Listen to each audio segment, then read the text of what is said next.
네, 안녕하세요. 여러분들 반갑습니다. 금융과 에너지 업종을 누구보다 쉽게 알려주는 데이아 멘토 권혁철입니다. 오늘은 스톤브리지 벤처스라는 기업을 리뷰해 보도록 할 텐데요.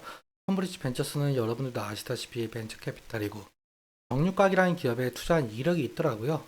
오늘 말씀드릴 내용은 시리즈 2에 해당하고 있는 정유각이 도대체 무슨 기업이길래 스톤브리지 벤처스가 투자했는지 알아보려고 합니다.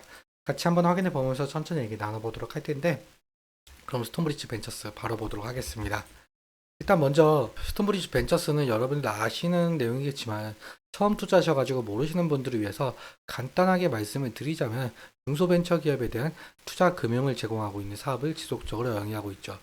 기술력이 높지만 자본과 경영 여건이 취약한 기업 설립 초기 단계에 있는 벤처기업에게 대출이 아닌 지분 투자 방식으로 추후 인수합병, 상장 등을 통해서 투자 자금을 회수하고 있는 사업을 진행을 하고 있죠. 투자 방법에는 크게 두 가지 정도가 있는데, 먼저 투자 조합의 경우에는 펀드를 생각하시면 이해가 정말 빠릅니다. 펀드 같은 경우도 여러 자금을 모아서 여러 기업에게 투자를 하는 거잖아요. 마찬가지로 투자 조합도 개인, 기관, 정부, 중소기업 창업 투자회사, 여기서는 스톤브리지 벤처스가 되겠죠. 이 자금들을 모두 모아서 벤처기업에게 투자를 하는 것을 투자 조합이라고 말을 하고 있고, 그리고 직접 투자 같은 경우는 말 그대로 중소기업 창업 투자회사가 벤처기업에게 직접 투자를 하는 것이겠죠. 투자 조합 같은 경우는 사업 보고서에서 어디 어디에 투자했다라고 뚜렷하게 나와 있지는 않지만 어느 정도 예측은 할 수 있어요. 하지만 직접 투자 같은 경우는 어디에 투자했는지 정말 적혀 있지 않기 때문에 뉴스 기사로만 접할 수 있어서 찾기가 상당히 힘듭니다. 다음으로 넘어가서, 여러분들도 아시다시피 벤처기업들은 경제적 자금이 상당히 부족한 상태여서 외부 투자 유치가 필수적인데, 투자 유치는 한 번으로 끝나는 것이 아니라 여러 단계에 걸쳐서 시행이 되고 있습니다. 시리즈 A 같은 경우는 서비스 오픈하기 위해서 준비 단계에서 받는 투자. 사실 이 단계까지 오지 못하고 망하는 기업들이 너무나도 많아서 이 구간을 데스밸리, 죽음의 계곡이라고 표현을 하고 있죠. 시리즈 B 같은 경우는 사업 확장을 하기 위해서 추가로 받는 투자 단계. 시리즈 C부터는 스케일업을 가속하기 위한 단계로, 대부분 벤처 기업들은 시리즈 C 단계에서 외부 투자를 마무리 짓고 안정적인 수익 구조를 만들기 위해 노력을 하게 되죠. 그래서 이 시리즈 A, B, C 투자를 통해서 본격적인 성장을 이루게 되고, 벤처 기업들은 상장이나 M&A가 가능한 기업으로 탈바꿈하게 되고, 여기서 벤처 캐피탈들은 투자금 회수를 통해서 이익을 보는 구조가 될 수 있을 것 같습니다. 그럼 다음으로 여러분들도 아시는 분들이 분명히 있으실 것 같은데, 스톤브리지 벤처스가 정유각이라는 회사에 지속적인 투자했던 내역인데요. 일단 2022년도에 시리즈 D 투자 이후에 올해 3월에 시리즈 E 투자를 또 했던 건데요. 도대체 무슨 회사이길래 계속적으로 투자했는지 하나하나씩 좀 살펴보도록 할게요. 일단 정유각은 푸드테크 스타트업인데요. 도축한 돼지를 하루에서 4일 이내로 안방에 공급하는 초신선 돼지로 주목받고 있죠. 보통적으로 기존 축산 시장의 유통 과정은 6단계에 걸쳐서 시행이 되고 있는데, 먼저 농장, 그리고 도축, 육가공, 여기서 이제는 도매, 그리고 중도매, 포매, 소비자에 걸치게 되죠.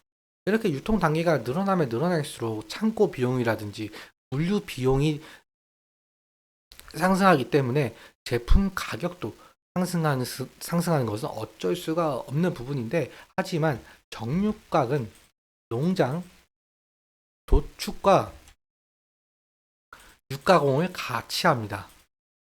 그리고 소비자, 이렇게 3단계 과정으로 간소화시키면서 제품 가격을 싸고 신선하게 공급을 하게 되죠. 그리고 정육각은 쿠팡처럼 홈페이지를 운영하는 형태여서 사실 이커머스 형태로 봐도 무방한데, 그렇다면 정육각이라는 기업은 이커머스의 모멘텀을 알아보는 것이 상당히 중요한 듯 싶습니다. 사실 물가가 오르면 오를수록 이커머스는 반사이익이 날 가능성이 커지는데요. 앞서 말씀드린 유통 과정이 간소화가 되면서 제품 가격이 낮아지기 때문이죠.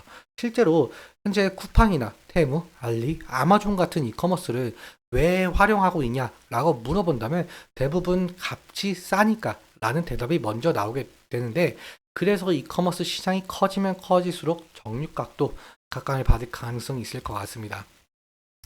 또 다른 모멘텀으로는 한국 1인 가구 비율입니다. 사실 여러분들도 마찬가지로 현재 한국 1인 가구 비율이 늘어나는 뉴스는 종종 접하셨을 거라고 생각이 드는데 이렇게 표만 봐도 알 수가 있죠. 2040년 이후에는 1인 가구 비율이 35% 이상으로 계속적으로 늘어나고 있는 상황인데 이게 왜 중요하냐라고 한다면 옆에 있는 표를 보시면 될 것 같습니다.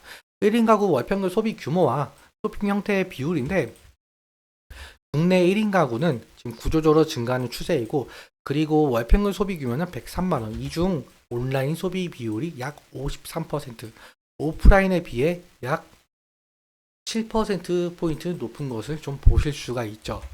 이는 1인 가구는 저렴한 가격과 소량 구매를 고려한 적절한 구매처가 온라인이라서 그러는데 오프라인은 저렴한 가격을 찾으려면 이곳저곳 찾느라 시간을 허비하기에 좀 더 편리한 온라인을 찾게 되는 거죠. 그렇다면 앞으로 1인 가구가 늘어나는 만큼 온라인 소비율도 늘어날 것이고 정육가게 매출도 오를 가능성이 있을 수 있을 것 같습니다.